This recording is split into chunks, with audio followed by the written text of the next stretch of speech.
Ang lahat na akusasyong ibinato sa kanya, ibugan din Mayor Rodrigo Orduña. Wala raw natanggap ni isang kusing sa weteng ang gobernador.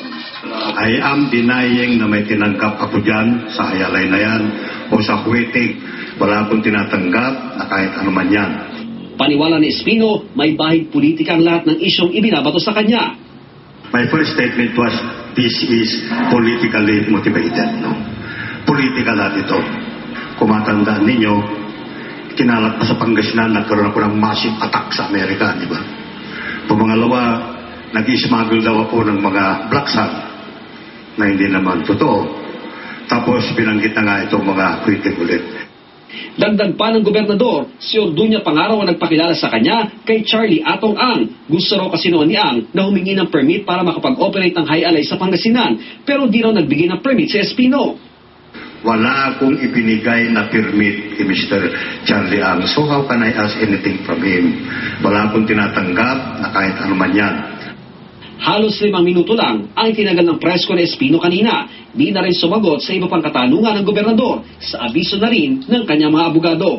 Ang nilinaw lang ng gobernador, handa siyang harapin ng reklamo laban sa kanya. Buo naman raw ang suporta ng Sangguniang Panlalawigan sa isyong kinakaharap ngayon ng gobernador. Panahon na po talaga ng politika, panahon na po ng siraan. Sa ngayon po ay nais po na namin makita rin at gusto rin po ni Governor na makita lahat ng mga charges laban po sa kanya at kung ano po yung mga aligasyon at lahat po ng mga detalye dito bago po kami sumagawa ng kahit na anong galaw. Sinilin ng Lupon Archdiocese Archbishop Socrates Villegas, naniniwalang may weteng pa rin sa Pangasinan pero hindi pa raw siya makapagbibigay ng komento sa palitan ng akusasyon ngayon ng gobernador at mayor.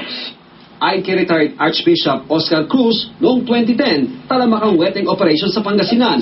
Pero ayon kay Provincial Director Senior Superintendent Mariano Luis Versosa, mahigit 70% na raw ang nahinto sa operasyon ng weteng sa Pangasinan. Ay alay na lang daw ang meron ngayon sa lalawigan. Ian Cruz nakatuto, 24 oras. Isang MMDA traffic. Florida, hindi inasahan ni Congressman Mario